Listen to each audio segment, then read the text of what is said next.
إنك حميد مجيد.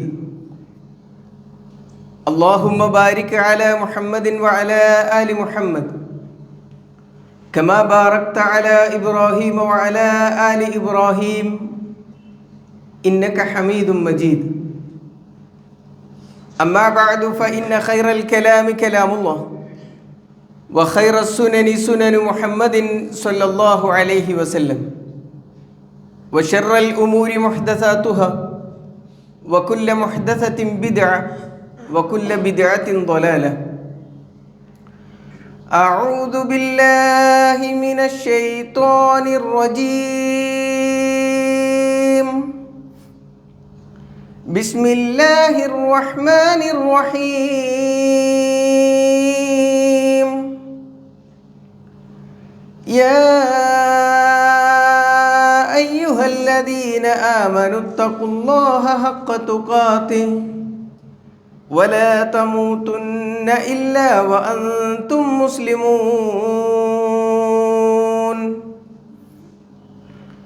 يا أيها الذين آمنوا اتقوا الله وقولوا قولا سديدا يصلح لكم أعمالكم ويغفر لكم ذنوبكم ومن يطع الله ورسوله فقد فاز فوزا عظيما. بسم الله الرحمن الرحيم. الذين آمنوا ولم يلبسوا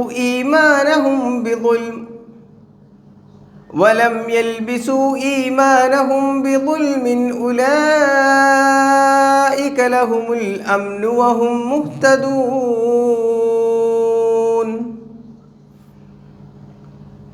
സമാദരണീയരായ സത്യവിശ്വാസികളെ,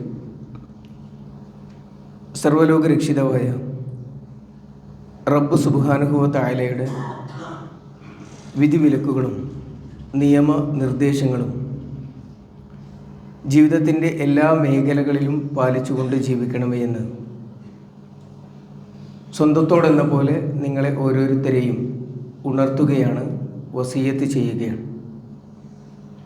അള്ളാഹു ഇഷ്ടപ്പെടും വിധത്തിൽ ജീവിതം ക്രമീകരിക്കുന്ന യഥാർത്ഥ മുഅ്മിനുകളിൽ, മുത്തക്കികളിൽ നാഥൻ നമ്മെ ഏവരെയും ഉൾപ്പെടുത്തി അനുഗ്രഹിക്കുമാറാവട്ടെ.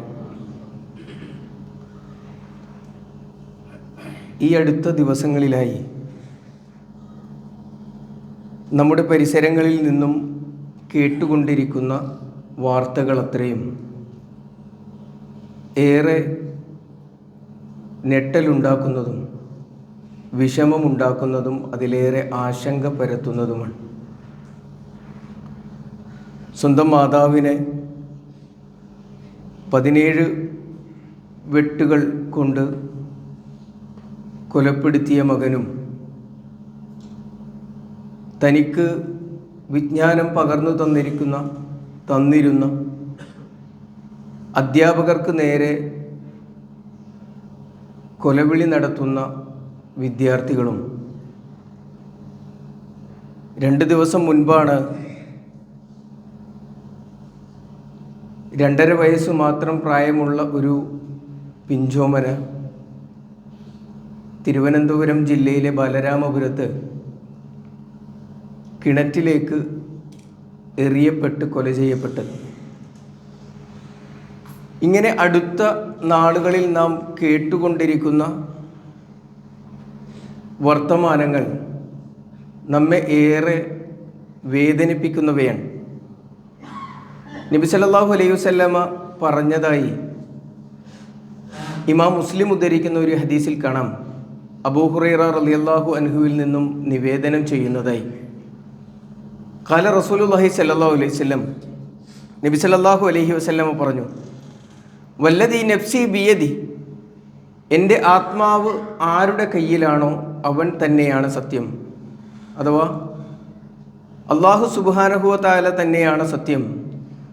ലാ തദ്ഹബു ദുനിയ ഹത്താ യഅതി അലന്നാസി യൗമുൻ, ജനങ്ങൾക്ക് ഒരു ദിനം വരാതെ അല്ലെങ്കിൽ ഒരു അവസ്ഥ വരാതെ ഈ കാലം കഴിഞ്ഞു പോവുകയില്ല, അഥവാ ലോകം അവസാനിക്കുകയില്ല, അന്ത്യദിനം സംഭവിക്കുകയില്ല എന്ന് പ്രവാചകൻ സല്ലല്ലാഹു അലൈഹി വസല്ലം. ആ ദിവസത്തിൻ്റെ, ആ കാലത്തിൻ്റെ പ്രത്യേകതയായി പ്രവാചകൻ സല്ലല്ലാഹു അലൈഹി വസല്ലമ പറഞ്ഞത് ലാ യദ്രി അൽ ഖാതിലു ഫീമ ഖുതില, കൊല്ലുന്നവന് അറിയില്ല എന്തിനാണ് അവൻ കൊല ചെയ്തത് എന്ന്. വലൽ മഖ്തൂലു ഫീമ ഖുതിൽ, കൊല ചെയ്യപ്പെട്ടവനും അറിയില്ല താൻ എന്തിനാണ് കൊല ചെയ്യപ്പെട്ടത് എന്ന്. അപ്പോൾ കൊല്ലുന്നവനും കൊല ചെയ്യപ്പെട്ടവനും എന്തിനാണ് എന്ന് അറിയാതെ കൊല ചെയ്യപ്പെടുന്ന ഒരു കാലം. ഉദ്ദേശിക്കുന്നത് കൊലപാതകം, അതുപോലെയുള്ള അക്രമങ്ങളൊക്കെ സമൂഹത്തിൽ വ്യാപകമാകുന്ന, അത് കേൾക്കുമ്പോഴേക്ക് ഇപ്പോൾ നമ്മുടെയൊക്കെ മനസ്സ് ഉള്ളതുപോലെ ഒരു നാട്ടിലൊരു കൊലപാതകം, അതും നിഷ്ഠൂരമായ രൂപത്തിലുള്ള കൊലപാതകങ്ങൾ റിപ്പോർട്ട് ചെയ്യപ്പെടുമ്പോൾ, അത് നമ്മൾ അറിയുമ്പോൾ വല്ലാത്തൊരു നിസ്സംഗതയും, ഇതിപ്പോൾ നാട്ടിൽ അങ്ങിങ്ങ് നടക്കുന്നതാണ് എന്നുള്ള ഒരു ലാഘവ ബുദ്ധിയുമൊക്കെ നമ്മുടെ മനസ്സുകളെ കൂടി പിടികൂടിയിട്ടുണ്ട് എങ്കിൽ ആ ഒരു അവസ്ഥയെക്കുറിച്ചാണ് പ്രവാചകൻ സല്ലല്ലാഹു അലൈഹി വസല്ലം പറഞ്ഞത്. ഇമാം അഹമ്മദ് റഹ്മത്തുള്ളാഹി അലൈഹി അബൂ മുസൽ അശ്അരി റളിയല്ലാഹു അൻഹുവിൽ നിന്ന് റിപ്പോർട്ട് ചെയ്യുന്ന ഹദീസിൽ ഇത് കുറേ കൂടി വ്യക്തമായി പറയുന്നതായി കാണാൻ കഴിയും. അദ്ദേഹം പറയുന്നത്, കാന റസൂലുള്ളാഹി സല്ലല്ലാഹു അലൈഹി വസല്ലം യുഹദ്ദിസുന, പ്രവാചകൻ സല്ലല്ലാഹു അലൈഹി വസല്ലം ഞങ്ങളോട് സംസാരിച്ചു കൊണ്ടിരിക്കുകയായിരുന്നു. അന്നബൈന യദയ്യ സഅ, അങ്ങനെ ഞങ്ങൾക്ക് അന്ത്യദിനത്തെക്കുറിച്ചും അതിൻ്റെ അടയാളങ്ങളെക്കുറിച്ചും എല്ലാം പറഞ്ഞു തന്നുകൊണ്ടിരിക്കുന്ന സമയത്ത് പ്രവാചകൻ സല്ലല്ലാഹു അലൈഹി വസല്ലമ പറഞ്ഞത്, അന്ത്യദിനത്തിൻ്റെ അടയാളങ്ങളിൽപ്പെട്ടതാണ് അൽ ഹറജ്, ഹറജ് സംഭവിക്കുക എന്ന് പറയുന്നത്. അപ്പോൾ സ്വഹാബിമാർ പ്രവാചകൻ സല്ലല്ലാഹു അലൈഹി വസല്ലമയോട് ചോദിച്ചത്, പ്രവാചകരെ കീല വമൽ ഹറജ്, എന്താണ് പ്രവാചകരെ ഹറജ് എന്ന് പറഞ്ഞാൽ, ഹറജ് എന്ന് പറഞ്ഞാൽ എന്താണ് എന്ന് ചോദിച്ചപ്പോൾ നബി സല്ലല്ലാഹു അലൈഹി വസല്ലമ പറഞ്ഞത്, അൽ കദിബു വൽ ഖത്ൽ, അത് നുണയും കൊലപാതകവും ആണ് എന്ന്. ആളുകൾക്ക് മനുഷ്യന്മാരുടെ മുഖത്തു നോക്കി നുണ പറയാൻ യാതൊരു മടിയുമില്ലാത്ത, യാതൊരു സങ്കോചവുമില്ലാത്ത, അത് എത്ര നിസാരമായ കാര്യത്തിനാണ് എങ്കിൽ പോലും, എത്ര ഗുരുതരമായ കാര്യത്തിനാണ് എങ്കിൽ പോലും, അത് സമൂഹത്തിലുണ്ടാക്കുന്ന അപകടം എത്ര വലുതാണ് എങ്കിൽ പോലും അതിനെക്കുറിച്ചൊന്നും യാതൊരു വിധത്തിലുള്ള ചിന്ത ഇല്ലാതെ നുണ പറയുക എന്ന് പറയുന്നത് വ്യാപകമാകുന്ന ഒരു കാലം വരും. അതുപോലെ തന്നെ കൊലപാതകങ്ങൾ അധികരിക്കുന്ന ഒരു കാലം വരും എന്ന് പ്രവാചകൻ സല്ലല്ലാഹു അലൈഹി വസല്ലമ പറഞ്ഞപ്പോൾ സ്വഹാബിമാർ പ്രവാചകനോട് വീണ്ടും ചോദിച്ചു, കാലു അക്സറു മിന്നാ നഖ്തുലു അൽആൻ, പ്രവാചകരെ ഞങ്ങളും ഇപ്പോഴും ഈ ഇസ്ലാമിൻ്റെ മാർഗത്തിൽ നിന്നിട്ട് അങ്ങോട്ടും ഇങ്ങോട്ടും കൊല ചെയ്യുന്നുണ്ടല്ലോ, ഞങ്ങൾ പരസ്പരം യുദ്ധം ചെയ്യുകയും കൊല ചെയ്യുകയും, അല്ലെങ്കിൽ നമുക്കിടയിൽ ഇപ്പോഴും പലരും ആ രൂപത്തിൽ അങ്ങോട്ടും ഇങ്ങോട്ടും കൊല ചെയ്യുന്നുണ്ടല്ലോ എന്ന് ചോദിച്ചപ്പോൾ പ്രവാചകൻ പറഞ്ഞത്, ഇന്നഹു ലൈസ ബിഖത്ലികുമുൽ കുഫാർ, നിങ്ങൾ സത്യനിഷേധികളോട് ചെയ്തുകൊണ്ടിരിക്കുന്ന രൂപത്തിലുള്ള ആ യുദ്ധത്തെക്കുറിച്ചല്ല ഇവിടെ സൂചിപ്പിച്ചത്. നേരെ മറിച്ച് വലാകിന്നഹു ഖത്ലു ബഅ്ലുകും ബഅ്ല, നിങ്ങളിൽ ചിലർ ചിലരെ കൊല ചെയ്യുന്ന ഒരു കാലം നിങ്ങൾക്കിടയിൽ ഉണ്ടാകും എന്ന്. ഹത്താ യഖ്തുലു റജുലു ജാറഹു, ഒരു മനുഷ്യൻ അവൻ്റെ അയൽവാസിയെ കൊല ചെയ്യുന്ന ഒരു സമയമുണ്ടാകും. വയക്തുലു അഹാഹു, സ്വന്തം സഹോദരനെ ഒരു കാരണവുമില്ലാതെ കൊല ചെയ്യുന്ന കാലമുണ്ടാകും. വയക്തുലു അമ്മഹു, തൻ്റെ പിതൃ സഹോദരനെ കൊന്നുകളയുന്ന. പ്രവാചകൻ സല്ലല്ലാഹു അലൈഹി വസല്ലമ അതിൻ്റെ വ്യാപ്തി എത്രത്തോളമാണ് എന്ന്, അത് എത്രത്തോളം നമുക്കിടയിൽ വ്യാപിച്ചു വരും എന്ന്, എത്ര ബന്ധങ്ങളിലേക്ക് നമ്മൾ രക്തബന്ധം എന്ന് കരുതുന്ന ആളുകളെപ്പോലും ഇല്ലായ്മ ചെയ്യുവാൻ ആളുകൾക്ക് മടിയില്ലാത്ത വിധം മനസ്സ്, അവൻ്റെ ബുദ്ധി നീങ്ങിപ്പോകുന്ന അവസ്ഥയിലേക്ക് മാറിപ്പോകും എന്ന് പ്രവാചകൻ സല്ലല്ലാഹു അലൈഹി വസല്ലം വിശദീകരിക്കുകയാണ്. വയക്തുലു ഇബ്നു അമ്മി, അവൻ്റെ പിതൃ സഹോദരൻ്റെ പുത്രനെ കൊല ചെയ്യുന്ന, അങ്ങനെ വളരെ വ്യാപകമായി ആർക്കും ഒരു മടിയുമില്ലാത്ത കളവും കൊലപാതകങ്ങളും എല്ലാം നാട്ടിൽ വ്യാപിക്കുന്ന ഒരു കാലം, അത് അന്ത്യദിനത്തിൻ്റെ അടയാളമായി പ്രവാചകൻ സല്ലല്ലാഹു അലൈഹി വസല്ലമ നമുക്ക് വിശദീകരിച്ച് തരുന്നതായി കാണുവാൻ സാധിക്കും. ഈ പറയപ്പെട്ട സംഭവങ്ങൾ പോലെ തന്നെ ഏറെ പ്രയാസമുണ്ടാക്കുകയും ആശങ്കയുണ്ടാക്കുകയും ഒക്കെ ചെയ്ത സംഭവമാണ് പാലക്കാട് ജില്ലയിലെ നെന്മാറയിൽ നിന്ന് നമ്മൾ കേട്ടത്. 4 വർഷം മുമ്പ് ജയിൽ ശിക്ഷ അനുഭവിച്ച ഒരു വ്യക്തിയാണ്, ഒരു ജയിൽ പുള്ളിയാണ് ജാമ്യത്തിലിറങ്ങി തൻ്റെ അയൽവാസിയായ 54-കാരനെയും 75-കാരിയായ മാതാവിനെയും കൊല ചെയ്തത് എന്ന് നമുക്കറിയാം. 2019 അയൽവാസി തന്നെയായിരുന്ന, തൻ്റെ അയൽവാസിയായിരുന്ന സജിത എന്ന് പറയുന്ന സ്ത്രീയെ കൊലപ്പെടുത്തിയതിനാണ് ആ മനുഷ്യൻ ശിക്ഷിക്കപ്പെടുന്നത്. തുടർന്ന് ജാമ്യത്തിലിറങ്ങി കൊല ചെയ്തത് അതേ സ്ത്രീയുടെ ഭർത്താവിനെയും മാതാവിനെയുമാണ് എന്ന് നമ്മൾ വായിച്ചതാണ്. ഇതിൽ ആദ്യ കൊലപാതകത്തിന് കാരണമായി പറയപ്പെടുന്നത് വിശ്വാസവുമായി ബന്ധപ്പെട്ട കാര്യമായതുകൊണ്ടാണ് നാം അത് ഏറെ ചർച്ച ചെയ്യാൻ ഉദ്ദേശിക്കുന്നത്. സജിത എന്ന് പറയുന്ന സ്ത്രീയെ കൊല ചെയ്യാനുള്ള കാരണം അവർ കൂടോത്രം ചെയ്തതുകൊണ്ടാണ് തൻ്റെ കുടുംബത്തിൽ പ്രശ്നങ്ങളുണ്ടായത് എന്നും ഭാര്യ പിണങ്ങിപ്പോയത് എന്നും ഈ മനുഷ്യനെ ഒരു ജ്യോത്സ്യൻ പറഞ്ഞു വിശ്വസിപ്പിച്ചിരുന്നു. കൂടോത്രം എന്നൊക്കെ പറയുമ്പോൾ മനസ്സിലാകുന്നില്ല എങ്കിൽ ഏറെ സുപരിചിതമായ ഒരു വാക്കുണ്ട്, അത് സിഹിർ എന്നാണ്. അപ്പോൾ തൻ്റെ കുടുംബം ഇല്ലാതായി പോകാനുള്ള കാരണം, ഭാര്യ പിണങ്ങിപ്പോകാനുള്ള കാരണം തൻ്റെ അയൽവാസിയായ ഒരു സ്ത്രീ കൂടോത്രം ചെയ്തതാണ്, സിഹിർ ചെയ്തത് മൂലമാണ് എന്ന് അദ്ദേഹത്തെ വിശ്വസിപ്പിക്കുകയും അത് കാരണമായി അതിൻ്റെ പക കൊണ്ട് ഒരു സ്ത്രീയെ കൊല ചെയ്യുകയും തുടർന്ന് 2 കൊലപാതകങ്ങൾ ചെയ്യുകയും ചെയ്തു എന്നുള്ളതാണ് വസ്തുത. നമ്മൾ മനസ്സിലാക്കേണ്ടുന്നത് സാധാരണക്കാരായ ആളുകൾ മാത്രമല്ല ഈ രൂപത്തിലുള്ള അന്ധവിശ്വാസങ്ങൾക്ക് അടിമപ്പെട്ട് കൊലപാതകത്തിലേക്ക് ചെന്നുപെടുന്നത്. മുൻനാളുകളിലെ നമ്മുടെ നാട്ടിൽ നടന്ന കൊലപാതകങ്ങൾ എടുത്തു പരിശോധിച്ച് നോക്കിയാൽ അഭ്യസ്തവിദ്യരായ നമ്മുടെ ഈ സമൂഹത്തിൽ ഉന്നതമായ പദവികൾ അലങ്കരിച്ചു കൊണ്ടിരിക്കുന്ന ആളുകൾ വരെ ഈ രൂപത്തിലുള്ള അന്ധവിശ്വാസങ്ങൾക്ക് അടിമപ്പെട്ട് കൊലപാതകങ്ങളിൽ എത്തുന്നതായി നമുക്ക് കാണാൻ കഴിയും.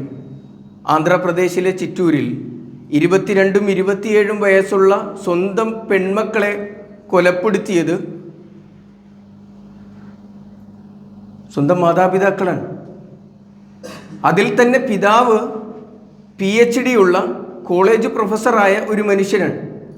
മാതാവ് MSc മാത്സിൽ 1ാം റാങ്ക് കരസ്ഥമാക്കി ഗോൾഡ് മെഡലിസ്റ്റ് ആയിട്ടുള്ള ഒരു സ്കൂളിൻ്റെ പ്രിൻസിപ്പൾ കൂടിയായിട്ടുള്ള ആളാണ്. സ്വന്തം മക്കളെ പൂജാമുറിയിൽ വെച്ച് തലക്കടിച്ച് കൊലപ്പെടുത്തിയത്. അതുപോലെ തന്നെയാണ് ഉത്തർപ്രദേശിലെ കാൺപൂരിൽ വിഷുവിന് പടക്കം വാങ്ങാൻ പോയ കുട്ടിയെ കൊലപ്പെടുത്തി അതിൻ്റെ കരൾ ഭക്ഷിച്ചതും അയൽവാസികളായ ദമ്പതികളായിരുന്നു എന്ന് നമുക്ക് കാണാൻ കഴിയും. ഇതെല്ലാം ഈ കൊലപാതകങ്ങൾ അത്രയും ജ്യോത്സ്യന്മാരുടെ നിർദ്ദേശപ്രകാരം അവരിലുണ്ടാക്കിയ, അവർ പറഞ്ഞു കൊടുത്ത അന്ധവിശ്വാസങ്ങൾ അതൊരു വിശ്വാസമായി വളർത്തിയെടുത്ത് അതവരുടെ മനസ്സിൽ ഒരു ഉറപ്പായി മാറിയതിനെ തുടർന്നാണ് എന്ന് ആ സംഭവങ്ങൾ പഠിക്കുമ്പോൾ നമുക്ക് മനസ്സിലാകും. ഈ അഭ്യസ്തവിദ്യരായ മാതാപിതാക്കൾ തൻ്റെ മക്കളെ കൊന്നത് ഏതോ ഒരു ജ്യോത്സ്യൻ അവർക്ക് പറഞ്ഞു കൊടുത്തത് ഇപ്പോൾ നിങ്ങൾക്ക് കലികാലമാണ് എന്നാണ്. ആ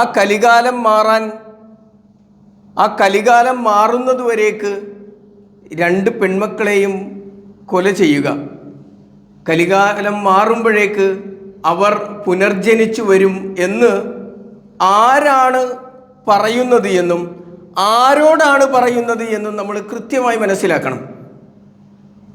രണ്ടാമത്തത്, ഒരു പെൺകുട്ടിയെ കൊന്ന് അതിൻ്റെ കരൾ പറിച്ചെടുത്ത് ചവക്കാൻ കാണിച്ചത് ചരിത്രത്തിൽ നമ്മൾ വായിക്കുന്നുണ്ട്. അത്തരത്തിലൊരു രംഗം അത് ഹംസ റളിയല്ലാഹു അൻഹുവിനോടുള്ള ഹിന്ദിൻ്റെ അടങ്ങാത്ത പക കൊണ്ടാണ്. എന്നാൽ ഇവിടെ ഒരു ബാലികയെ കൊന്ന് അതിൻ്റെ കരൾ പുറത്തെടുത്ത് ചവച്ചു തിന്നുന്നത് വിവാഹം കഴിഞ്ഞ് കുറേ നാളുകളായിട്ടും സന്താനലബ്ധി ഇല്ലാത്തതുകൊണ്ട് തങ്ങൾക്ക് ഒരു കുട്ടി ഉണ്ടാകണമെങ്കിൽ ഒരു പെൺകുട്ടിയെ കൊല ചെയ്ത് അതിൻ്റെ കരൾ ഭക്ഷിക്കണം എന്ന് ഒരാൾ പറഞ്ഞു കൊടുത്തതിൻ്റെ, പറഞ്ഞ് വിശ്വസിപ്പിച്ചതിൻ്റെ പരിണിത ഫലം എന്ന നിലക്കാണ്. ഈ രൂപത്തിലുള്ള അപകടങ്ങൾ എന്ന് പറയാൻ പറ്റുമോ എന്നറിയില്ല. കൊലപാതകങ്ങൾക്ക് ജാതിമത വ്യത്യാസമൊന്നുമില്ല. എല്ലാ ആളുകളും ഇതിൻ്റെ ഭാഗവാക്കാകുകയും ഇതിൽ പെട്ടുപോവുകയും ഒക്കെ ചെയ്യാറുണ്ട്. അത്തരത്തിലൊന്നാണ് കാസർഗോഡ് ജില്ലയിൽ നാം ഈ അടുത്തു വായിച്ച ഗഫൂർ ഹാജി എന്ന് പറയുന്ന മനുഷ്യൻ ജിന്നുമ്മയുടെ അടുത്ത് പോയി 596 പവനാണ്. ഒരു വ്യവസായിയായ മനുഷ്യൻ 596 പവൻ സ്വർണമാണ് ഇന്നത്തെ വില വെച്ച് നിങ്ങളൊന്ന് കണക്കൂട്ടിയാൽ മതി എത്ര ഉണ്ടാവും. അത് ഇരട്ടിപ്പിച്ച് നൽകാം എന്ന് പറഞ്ഞതിൻ്റെ അടിസ്ഥാനത്തിലാണ് അവിടെയൊക്കെ ചെന്നുപെടുകയും അവസാനം ഇരട്ടിപ്പിക്കലും നടന്നില്ല, ജീവൻ പോലും നഷ്ടപ്പെട്ടു പോകുന്ന അവസ്ഥയിലേക്ക് മാറിപ്പോവുകയും ഒക്കെ ചെയ്തിട്ടുള്ളത്. വിശുദ്ധ ഖുർആൻ വളരെ കൃത്യമായി ഈ കാര്യത്തെ അഡ്രസ്സ് ചെയ്യുന്നതായി കാണുവാൻ സാധിക്കും. 9-ാം അധ്യായം സൂറത്തു തൗബയിലെ 34-ാമത്തെ വചനം, യാ അയ്യുഹല്ലദീന ആമനു, അല്ലയോ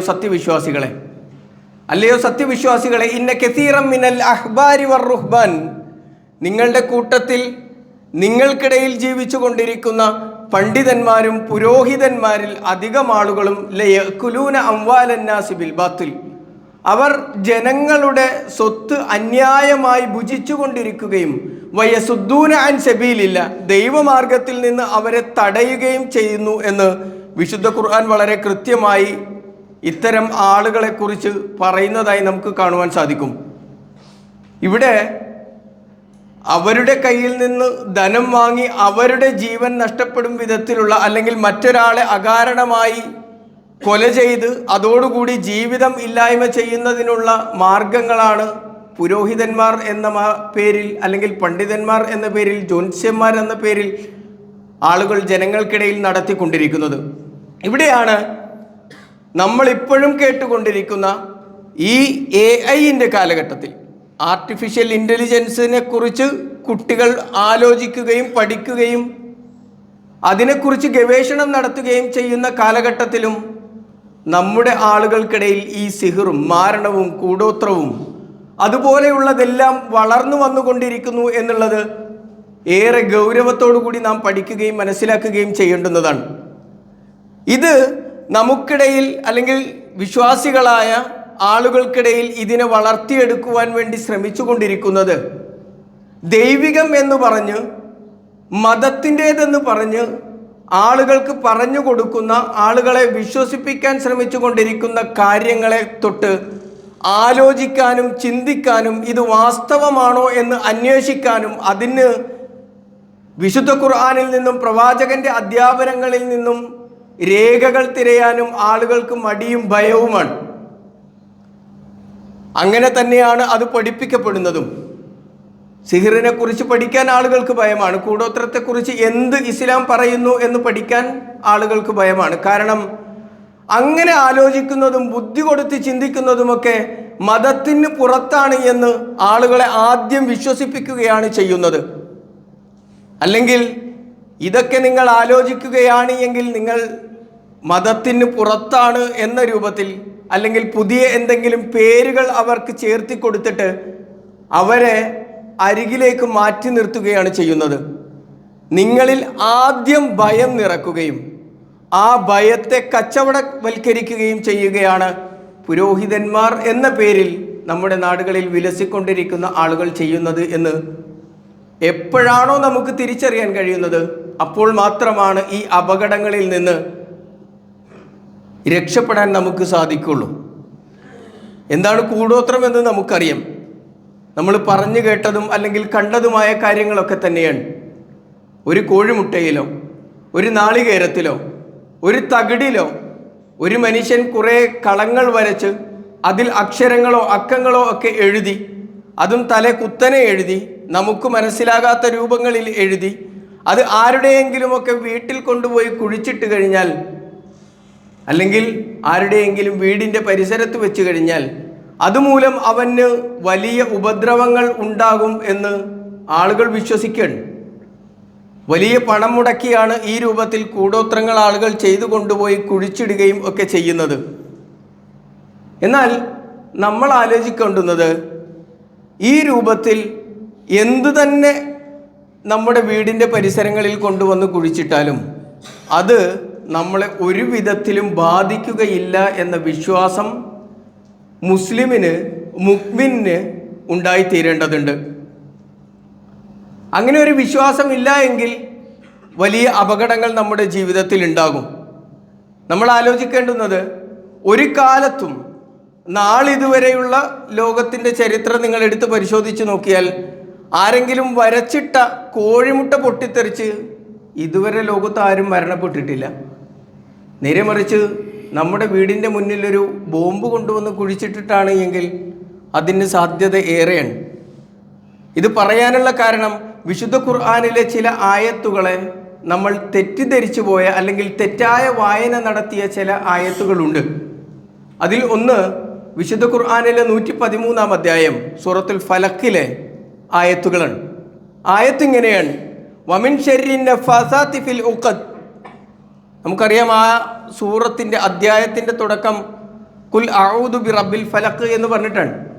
അല്ലാഹു സുബ്ഹാനഹു വ തആല പറയുന്നത്, നിങ്ങൾ പ്രഭാതത്തിൻ്റെ രക്ഷിതാവായ നാഥനായ അള്ളാഹുവിനോട് ശരണം തേടണം എന്ന് പറഞ്ഞിട്ട് എന്തിൽ നിന്നൊക്കെയാണ് നിങ്ങൾ ശരണം തേടേണ്ടത് എന്നിടത്ത് റബ്ബ് സുബ്ഹാനഹു വ തആല പ്രവാചകൻ സല്ലല്ലാഹു അലൈഹി വസല്ലമയോട് പറയാൻ പറയുന്നത്, ജനങ്ങൾക്ക് പഠിപ്പിച്ചു കൊടുക്കാൻ പറയുന്നത്, വമിൻ ശർരി നഫാസാത്തി ഫിൽ ഉഖദ് എന്നാണ്.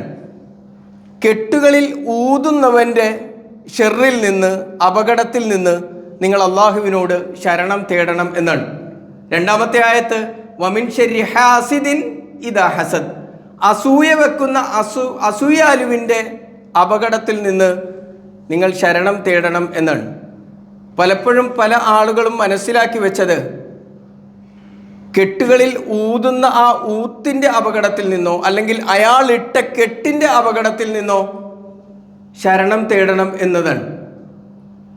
വിശുദ്ധ ഖുർആനിൻ്റെ ഈ ആയത്ത് മാത്രം പഠിച്ചാൽ നമുക്ക് മനസ്സിലാകും, അവിടെ വിശുദ്ധ ഖുർആൻ ആ കെട്ടിനെയോ ആ ഊതുന്ന ആൾ നടത്തുന്ന ഊത്തിനെയോ പ്രതിപാദിക്കുന്നതേ ഇല്ല. കാരണം അതിന് ഒരു ഷെറില്ല എന്നുള്ളത് ബോധ്യമായ കാര്യമാണ്. അതുകൊണ്ട് തന്നെ ആ കെട്ടിൽ ഊതുന്നവൻ ഉണ്ടാക്കുന്ന ഒരു അപകടമുണ്ട്. ആ അപകടമാണ് ചെന്താമരയുടെ കാര്യത്തിൽ ഉണ്ടായത്. അത് മനസ്സിലാക്കാൻ അല്പം ബുദ്ധി അപ്ലൈ ചെയ്താലേ കഴിയുള്ളൂ. അതുകൊണ്ടാണ് നിങ്ങളുടെ ബുദ്ധി ഉപയോഗിക്കരുത് മതത്തിൻ്റെ കാര്യത്തിൽ എന്ന് ആദ്യം തന്നെ ആ ബുദ്ധിക്ക് സീല് വെക്കുന്നത്. കാരണം എന്താണെന്നറിയോ, മനുഷ്യൻ ചിന്തിക്കാൻ തുടങ്ങിക്കഴിഞ്ഞാൽ ഇത്തരം ആളുകൾക്ക് നിലനിൽപ്പില്ല എന്നുള്ളത് കൊണ്ടാണ് ആദ്യം സീല് ചെയ്യുന്നത്. മതത്തിൻ്റെ കാര്യത്തിൽ ബുദ്ധി, യുക്തി എന്നിവ പ്രയോഗിക്കരുത് എന്ന് പറഞ്ഞ് അത് സീല് ചെയ്തു വെച്ചിട്ടാണ് ഇപ്പുറത്തുകൂടി അന്ധവിശ്വാസങ്ങൾ ഒളിച്ചു കടത്താൻ ശ്രമിക്കുക. നിങ്ങളൊന്ന് ആലോചിച്ച് നോക്ക്, അവിടെ ആ മന്ത്രവാദിയോ ജ്യോത്സ്യനോ ഊതിയ ഊത്തും അയാളിട്ട കെട്ടുമുണ്ടായിരിക്കെ വിശുദ്ധ ഖുർആൻ പറഞ്ഞത്, റബ്ബ് സുബ്ഹാനഹു വ തആല പറഞ്ഞത്, ആ ഊതിയവൻ്റെ ഷെറിൽ നിന്ന് നിങ്ങൾ രക്ഷ തേടണം എന്നുള്ളതാണ്. എന്ത് ഊതിയവൻ്റെ ഷെറ്? ആ ഷെറാണ് ഇവിടെ നടന്നത്. അവൻ ഊതാൻ വേണ്ടി സമീപിച്ച ആളോട് അവനിലൊരു വിശ്വാസം ഉണ്ടാക്കിയെടുക്കുകയാണ് ചെയ്തത്. നിന്റെ കുടുംബം ഈ രൂപത്തിൽ നാശമാകാനുള്ള കാരണം മുടിനീട്ടി വളർത്തിയ ഒരു സ്ത്രീയാണ് എന്ന വിശ്വാസം അയാളിൽ ആദ്യം ഉണ്ടാക്കിയെടുത്തു. അവർ ചെയ്ത കൂടോത്രമാണ് എന്ന വിശ്വാസം അവരിൽ ഉണ്ടാക്കിയെടുത്തു. നോക്കൂ, ഇങ്ങനെ വിശ്വാസം ഉണ്ടാക്കിയെടുക്കാൻ ഇത്തരത്തിലുള്ള ആളുകൾക്ക് സാധിക്കും. അതുകൊണ്ട് അത്തരക്കാരുടെ ഷെറിൽ നിന്ന് നിങ്ങൾ അള്ളാഹുവിനോട് ശരണം തേടണം എന്നുള്ളതാണ്. അല്ലാതെ അവർ കൊണ്ടുവന്നിടുന്നതിൽ നിന്ന്, അവർ പൂജിച്ചു വെച്ചതിൽ നിന്ന്, അവർ നിങ്ങൾക്ക് ചെയ്ത സിഹിറിൽ നിന്ന് നിങ്ങൾക്ക് പ്രയാസം ഉണ്ടാകും എന്നല്ല. അങ്ങനെ മനസ്സിലാക്കിയിട്ടുണ്ട് എങ്കിൽ അത് തിരിച്ചറിയാൻ വേണ്ടിയിട്ടാണ്. തുടർന്ന് പറഞ്ഞത് എന്താ? വമിൻ ശർരി ഹാസിദിൻ ഇദാ ഹസദ്, അസൂയ വെക്കുന്ന അസൂയാലുവിൽ നിന്ന് നിങ്ങൾ അള്ളാഹുവിനോട് ശരണം തേടണം എന്നാണ്. നിങ്ങൾക്ക് നല്ല ബിസിനസ് ഉണ്ട്, സാമ്പത്തികമായ അഭിവൃദ്ധിയുണ്ട്, നിങ്ങളുടെ അയൽവാസി അസൂയ വെച്ച് അവൻ്റെ വീട്ടിൽ കുത്തിയിരുന്നാൽ നിങ്ങളുടെ വ്യവസായത്തിന് യാതൊരു കുഴപ്പമുണ്ടാവില്ല. നേരെ മറിച്ച് അവൻ നിങ്ങളുടെ വളർച്ചയിൽ അസൂയപ്പെടുകയും നിങ്ങളുടെ വ്യവസായത്തെ തകർക്കുന്നതിന് വേണ്ടിയുള്ള പണികൾ അവന് എടുക്കുകയും ചെയ്താൽ ആ ഉപദ്രവം ഉണ്ടാകുമല്ലോ. നിങ്ങളുടെ കച്ചവടത്തെക്കുറിച്ച്, നിങ്ങളുടെ ബിസിനസ്സിനെ കുറിച്ച് വ്യാപകമായി പുറത്ത് നിങ്ങളെക്കുറിച്ച് വേണമെങ്കിൽ മോശമായി പ്രചരിപ്പിക്കാം. അങ്ങനെ എന്തൊക്കെ മാർഗങ്ങളുണ്ട്. അങ്ങനെയുള്ള അപകടങ്ങളിൽ നിന്ന് നിങ്ങൾ അള്ളാഹുവിനോട് ശരണം തേടണം എന്നുള്ളതാണ്. അല്ലാതെ ആരെങ്കിലും അസൂയപ്പെട്ടാലുടനെ, ആരെങ്കിലും എൻ്റെ വസ്തുവിൽ കണ്ണുവെച്ചാലുടനെ ആ കണ്ണേറ് തട്ടിയിട്ട് എൻ്റെതെല്ലാം നഷ്ടപ്പെടും എന്ന ഒരു വിശ്വാസം ഇസ്ലാമിലില്ല എന്ന് നമ്മൾ പൂർണ്ണമായും മനസ്സിലാക്കുക.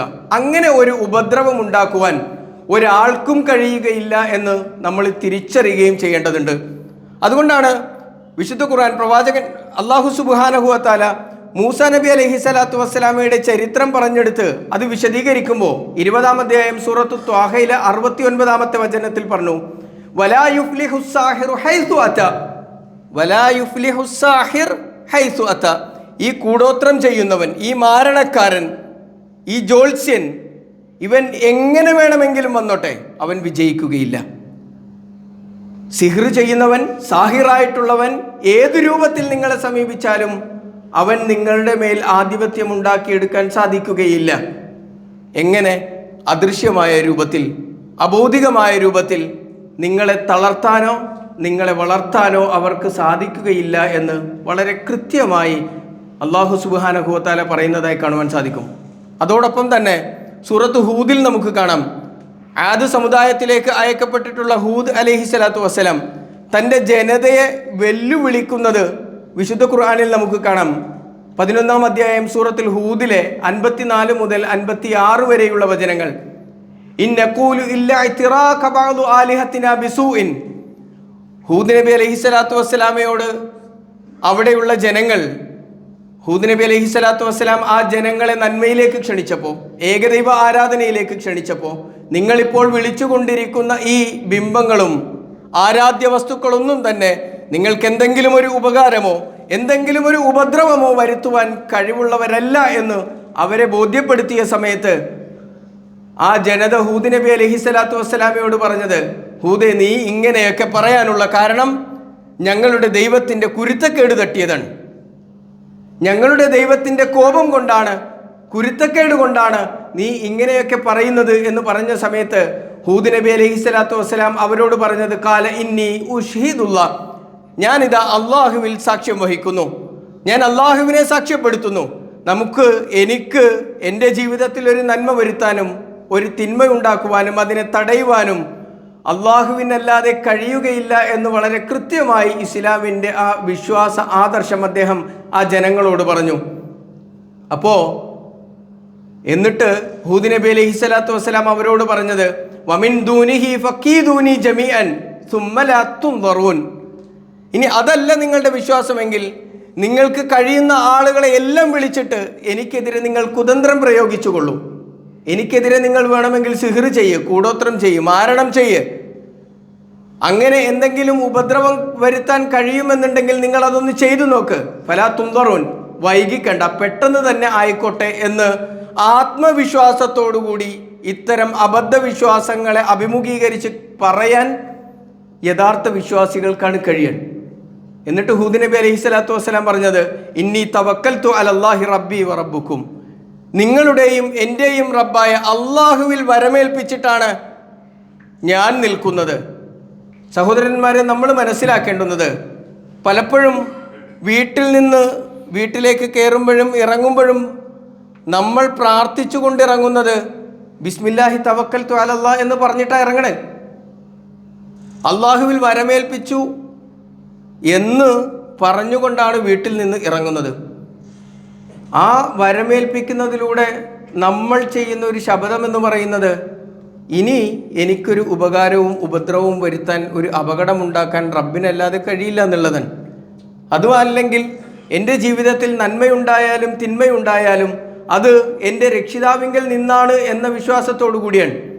പക്ഷേ അതേ നമ്മൾ തന്നെ ഗേറ്റ് എത്തുന്നതിന് മുൻപ് ഈ പറയപ്പെട്ട വസ്തുക്കളിൽ എന്തെങ്കിലും ഒന്ന് കണ്ടു കഴിഞ്ഞാൽ ഭയന്ന് തിരിച്ചു പോകുന്ന അവസ്ഥയാണ് എങ്കിൽ നമ്മുടെ തവക്കുൽ എവിടെയാണ്, നമ്മുടെ ഈമാൻ എവിടെയാണ് എന്ന് നമ്മൾ ഓരോരുത്തരും ആലോചിക്കേണ്ടതുണ്ട്. അതുകൊണ്ട് വിശ്വാസികൾക്ക് ഉറപ്പോടുകൂടി പറയാൻ കഴിയണം, തവക്കൽതു അലല്ലാഹ്, അള്ളാഹുവിൽ ഞാൻ വരമേൽപ്പിച്ചിരിക്കുന്നുവെന്ന്.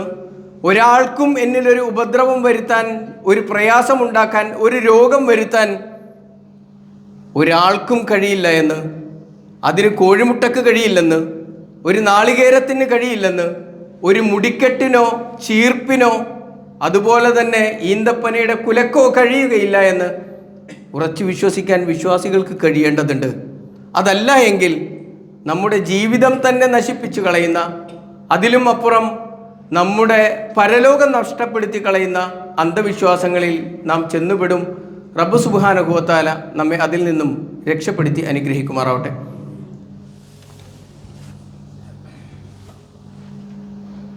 അൽഹംദുലില്ലാഹ്, അസ്സലാത്തു വസ്സലാമു അലാ റസൂലിഹിൽ അമീൻ വഅലാ ആലിഹി വസഹ്ബിഹി അജ്മഈൻ, അമ്മാ ബഅദ്. ഒരിക്കൽ കൂടി അള്ളാഹുവിൻ്റെ വിധിവിലക്കുകൾ അനുസരിച്ച് ജീവിക്കണമേ എന്ന് ഉണർത്തുകയാണ്, വസിയ്യത്ത് ചെയ്യുകയാണ്. പ്രവാചകൻ സല്ലല്ലാഹു അലൈഹി വസല്ലം പറഞ്ഞ ഒരു ഹദീസിൽ കാണാം, മൻ അതാ അറാഫൻ ഔ കാഹിനൻ ഫസദ്ദഖഹു ബിമാ യഖൂൽ ഫഖദ് കഫറ ബിമാ അൻസല അലാ മുഹമ്മദിൻ സല്ലല്ലാഹു അലൈഹി വസല്ലം. മൻ അതാ അറാഫൻ, ആരെങ്കിലും ഒരു പ്രശ്നം വെക്കുന്നവൻ്റെ അടുക്കൽ ചെല്ലുകയാണ് എങ്കിൽ, ഔ കാഹിനൻ, അതല്ലെങ്കിൽ ഒരു ജ്യോത്സ്യൻ്റെ അടുക്കൽ ചെല്ലുകയും, ഫസദ്ദഖഹു ബിമാ യഖൂൽ, അയാൾ പറയുന്നത് വിശ്വസിക്കുകയും സത്യപ്പെടുത്തുകയും ചെയ്യുകയും ചെയ്തു കഴിഞ്ഞാൽ, ഫഖദ് കഫറ ബിമാ ഉൻസില അലാ മുഹമ്മദിൻ സല്ലല്ലാഹു അലൈഹി വസല്ലം, അവൻ പ്രവാചകൻ സല്ലല്ലാഹു അലൈഹി വസല്ലമക്ക് അവതരിപ്പിക്കപ്പെട്ടതിൽ അവിശ്വസിച്ചു, അതിനെ നിഷേധിച്ചു എന്നാണ് നബി സല്ലല്ലാഹു അലൈഹി വസല്ലമ പറഞ്ഞത്. അഥവാ അല്ലാഹു സുബ്ഹാനഹു വ തആല പ്രവാചകൻ സല്ലല്ലാഹു അലൈഹി വസല്ലമക്ക് അവതരിപ്പിച്ച വിശുദ്ധ ഖുർആൻ എന്ന മുഅ്ജിസത്തിനെ നിഷേധിച്ചു എന്നാണ്. അതോടുകൂടി ഇസ്ലാമിനെ നിഷേധിച്ചു എന്ന് തന്നെ നാം മനസ്സിലാക്കുകയും ചെയ്യേണ്ടതുണ്ട്. മറ്റൊരു ഹദീസിൽ മൻ അതാ മുനജ്ജമൻ, ആരെങ്കിലും രാശി നോക്കുന്നവൻ്റെ അടുക്കൽ പോയി അവൻ പറയുന്നത് വിശ്വസിച്ചാൽ എന്നുകൂടി പറയുന്നതായി കാണാൻ കഴിയും. ഇവിടെ നമ്മൾ മനസ്സിലാക്കേണ്ടുന്നത് എത്ര ഗൗരവത്തോടു കൂടിയാണ് ഇസ്ലാം ഈ വിഷയങ്ങളെ കാണുന്നത് എന്നാണ്. എന്നാൽ വളരെ ലാഘവത്തോടു കൂടിയാണ് പലപ്പോഴും ആളുകൾ ഇതിനെ സമീപിക്കുന്നത്. കുട്ടിക്ക് രോഗമായി, അല്ലെങ്കിൽ വീട്ടിൽ പ്രിയപ്പെട്ട ആളുകൾക്ക് ആർക്കെങ്കിലും രോഗമുണ്ടായി, പലരെയും കണ്ടു, അങ്ങനെ രോഗം ശമനമാകാത്ത അവസ്ഥയിൽ ഒരാൾ പറഞ്ഞ പ്രകാരം ഇന്ന ആളുടെ അടുക്കലേക്ക് അവിടെ ചെന്ന് നിന്റെ പ്രയാസങ്ങൾ പറഞ്ഞാൽ അവിടെ നിന്ന് തരുന്ന വെള്ളമോ നൂലോ മറ്റെന്തെങ്കിലും വസ്തുവോ നിന്റെ രോഗം ശമിപ്പിക്കും എന്ന വിശ്വാസത്തോടുകൂടി അയാളുടെ അടുക്കലേക്ക് ചെല്ലുകയും അയാൾ തരുന്നത് സ്വീകരിക്കുകയും ശരിയാണ് എന്ന് വിശ്വസിക്കുകയും ചെയ്തു കഴിഞ്ഞാൽ ഖുർആനിനെ നിഷേധിച്ചു എന്നാണ്. പ്രവാചകൻ സല്ലല്ലാഹു അലൈഹി വസല്ലമക്ക് അവതീർണമായതിനെ നിഷേധിച്ചു എന്നാണ് പ്രവാചകൻ പറഞ്ഞത്. ഇതിൽ കാഹിൻ, ജ്യോത്സ്യൻ എന്ന് പറഞ്ഞാൽ ഭാവി പ്രവചിക്കുന്നവനാണ്. ഭാവി കാര്യങ്ങൾ പ്രവചിച്ചു തരികയും ഒക്കെ ചെയ്യുന്ന ആളാണ്. അറാഫ്, പ്രശ്നം വെക്കുന്നവൻ എന്ന് പറഞ്ഞാൽ ജിന്ന് സേവ നടത്തിയിട്ട് നഷ്ടപ്പെട്ടു പോയ സാധനങ്ങളൊക്കെ കണ്ടെത്തി തരികയും ഒക്കെ ചെയ്യുന്ന ആളുകളെയാണ് അറാഫ് എന്ന് പറയാം. ഇത്തരക്കാർ ഒരുപാടുണ്ട് നമ്മുടെ നാട്ടിൽ വിലസി നടക്കുന്നത്. ഇത് അറാഫ് എന്ന് കേൾക്കുമ്പോൾ അപരിചിതമെങ്കിലും നമുക്കിടയിൽ സുപരിചിതരായ ആളുകളാണ് ഇവരൊക്കെ. മുനജ്ജം എന്ന് പറഞ്ഞാൽ നക്ഷത്രം നോക്കിയിട്ട് ഭാവി പറയുന്ന ആളുകളാണ്. നമ്മൾ മനസ്സിലാക്കേണ്ടുന്നത് അള്ളാഹുവിൻ്റെ വഹിയുള്ള പ്രവാചകൻ സല്ലല്ലാഹു അലൈഹി വസല്ലം ആ പ്രവാചകൻ വിശ്വാസികളോട് പറഞ്ഞത്, അല്ലെങ്കിൽ അല്ലാഹു സുബ്ഹാനഹു വ തആല പ്രവാചകൻ സല്ലല്ലാഹു അലൈഹി വസല്ലമയോട് പറയാൻ ആവശ്യപ്പെട്ടത്, ഖുൽ, പ്രവാചകരെ പറയണം, ലാ അംലികു ലിനഫ്സി നഫ്അൻ വലാ ദർറൻ, എനിക്ക് എൻ്റെ ജീവിതത്തിൽ തന്നെ എന്തെങ്കിലും ഒരു ഗുണം വരുത്താനോ ദോഷം വരുത്താനോ അല്ലെങ്കിൽ ദോഷത്തെ തടയാനോ എനിക്ക് സാധിക്കുകയില്ല എന്ന് പ്രവാചകരെ അവരോട് പറഞ്ഞു കൊടുക്ക്. ഇല്ലാ മാഷാ അല്ലാഹ്, അള്ളാഹു ഉദ്ദേശിച്ചാലല്ലാതെ എനിക്കൊരു ഉപകാരം വരുത്താനോ എനിക്ക് തന്നെ സ്വന്തമായി ഒരു ഉപകാരം വരുത്താനോ ഉപദ്രവം തടയാനോ എനിക്ക് കഴിയുകയില്ല എന്ന് പറഞ്ഞു കൊടുക്ക്. എന്നിട്ട് പ്രവാചകൻ പറഞ്ഞു, വലൗ കുൻതു അഅലമുൽ ഗൈബ ലസ്തക്സർതു മിനൽ ഖൈർ, എനിക്കെങ്ങാനും ഗൈബ് അറിയാമായിരുന്നുവെങ്കിൽ, അഥവാ ഭാവി കാര്യം അറിയാമായിരുന്നുവെങ്കിൽ, അദൃശ്യമായ കാര്യം എനിക്ക് അറിയാമായിരുന്നുവെങ്കിൽ, ലസ്തക്സർതു മിനൽ ഖൈർ, ഞാൻ നന്മ അധികമായി ചെയ്യുമായിരുന്നു. കാരണം ഭാവി അറിയാം, ഞാൻ എപ്പോഴാണ് വഫാത്താവുക എന്നുള്ളത് എന്നെ സംബന്ധിച്ചിടത്തോളം എൻ്റെ ഭാവിയാണ്. അത് പ്രവാചകൻ സല്ലല്ലാഹു അലൈഹി വസല്ലമക്ക് അറിയാമായിരുന്നുവെങ്കിൽ ആ മരണത്തിന് മുൻപ് ഒരുപാട് നന്മകൾ ഞാൻ ചെയ്തേനെ എന്നാണ്. നമ്മളൊന്ന് ആലോചിച്ച് നോക്ക്, നാളെ മരിക്കും എന്ന് നമ്മളോട് ആരെങ്കിലും പറഞ്ഞാൽ അത് അറിയാനുള്ളൊരു കഴിവ് നമുക്ക് ഉണ്ടായിരുന്നുവെങ്കിൽ നമ്മുടെ ഇന്നത്തെ അവസ്ഥ എന്തായിരിക്കും? ഒരു വിശ്വാസിയാണ് എങ്കിൽ അവൻ ഇബാദത്തിൽ നിന്ന് മാറൂല, ഇസ്തിഗ്ഫാറിൽ നിന്ന് മാറൂല, തൗബയിൽ നിന്ന് മാറൂല, അവൻ സുജൂദിലായിരിക്കും, അല്ലേ? എന്നാൽ നബി സല്ലല്ലാഹു അലൈഹി വസല്ലമക്ക് പോലും ഗൈബ്, അദൃശ്യമായ കാര്യം അറിയില്ല എന്ന് അല്ലാഹു സുബ്ഹാനഹു വ തആല പറയിപ്പിക്കുകയാണ്. എന്നിട്ട് ഇൻ അന ഇല്ലാ നദീറുൻ വ ബശീറുൻ ലിഖൗമിൻ യുഅ്മിനൂൻ, വിശ്വസിക്കുന്നവരായ ജനതക്ക് സന്തോഷവാർത്ത അറിയിക്കാനും അവരെ നരകം കൊണ്ട് താക്കീത് ചെയ്യുവാനുമുള്ള താക്കീതുകാരനും മാത്രമാണ് ഞാൻ എന്ന് പ്രവാചകൻ സല്ലല്ലാഹു അലൈഹി വസല്ലം പറയുന്നു.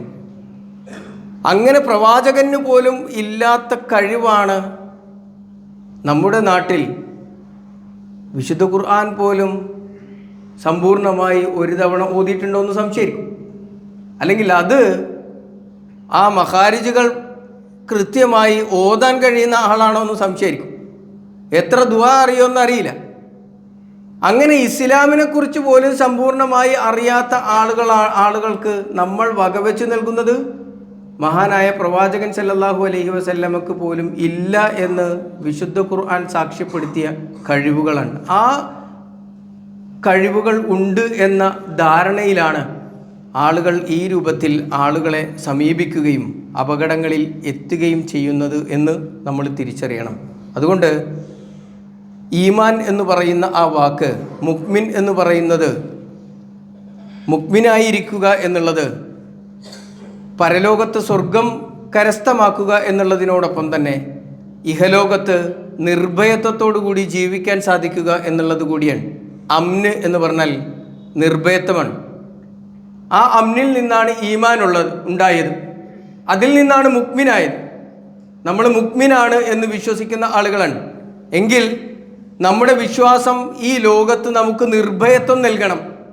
അള്ളാഹുവിനെ അല്ലാതെ മറ്റൊന്നിനെയും ഭയപ്പെടാതെ ജീവിക്കാൻ കഴിയുന്ന നിർഭയത്വം, അത് നമ്മുടെ വിശ്വാസം നൽകുന്നില്ല എങ്കിൽ ആ വിശ്വാസം ഇസ്ലാമികമല്ല, റബ്ബ് പഠിപ്പിച്ചതല്ല, പ്രവാചകൻ സല്ലല്ലാഹു അലൈഹി വസല്ലമ നമ്മെ ഉണർത്തിയതല്ല എന്ന തിരിച്ചറിവ് എങ്കിലും ഉണ്ടാകാൻ വിശ്വാസികൾക്ക് സാധിക്കേണ്ടതുണ്ട്.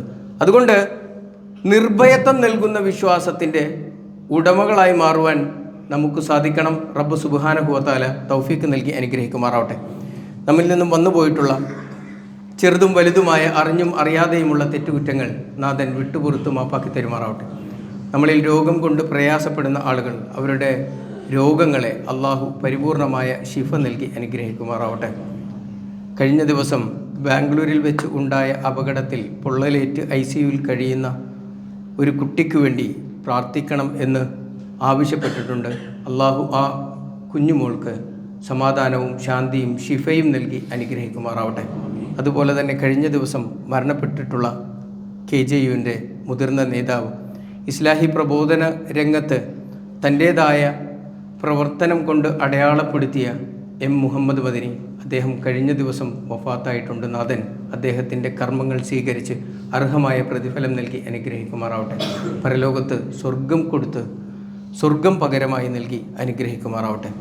നമ്മളിൽ പ്രയാസപ്പെടുന്ന ആളുകൾ, അവരുടെ എല്ലാം പ്രയാസങ്ങളെ നാഥൻ അവൻ്റെ മഹത്തായ ഫضല് കൊണ്ട് ദൂരീകരിച്ച് നൽകുമാറാവട്ടെ. മക്കൾ മരണപ്പെട്ടു പോയ ആളുകൾ, ഭാര്യ മരണപ്പെട്ടു പോയ ആളുകൾ, അതുപോലെ തന്നെ മാതാപിതാക്കൾ മരണപ്പെട്ടു പോയ ആളുകൾ, അവർക്കെല്ലാം നാഥൻ ക്ഷമയും സഹനവും നൽകി അനുഗ്രഹിക്കുമാറാവട്ടെ. അവരുടെ മാതാപിതാക്കൾക്ക്, മക്കൾക്ക്, ഭാര്യ സന്താനങ്ങൾക്ക് അള്ളാഹു മഗ്ഫിറത്തും മർഹമത്തും നൽകി അനുഗ്രഹിക്കുമാറാവട്ടെ. അവരെയും നമ്മെയും അവൻ്റെ ജന്നാത്തുൽ ഫിർദൗസിൽ ഒരുമിച്ച് കൂട്ടി അനുഗ്രഹിക്കുമാറാവട്ടെ. അള്ളാഹു മഗ്ഫിറിൽ മുഅ്മിനീന വൽ മുഅ്മിനാത്ത് വൽ മുസ്ലിമീന വൽ മുസ്ലിമാത്ത് വൽ അഹ്യാഇ മിൻഹും വൽ അംവാത്ത് ഇന്നക മുജീബുദ് ദഅവാതി വയാ ഖാദിയൽ ഹാജാത്ത് റബ്ബന തഖബ്ബൽ മിന്നാ ഇന്നക അൻത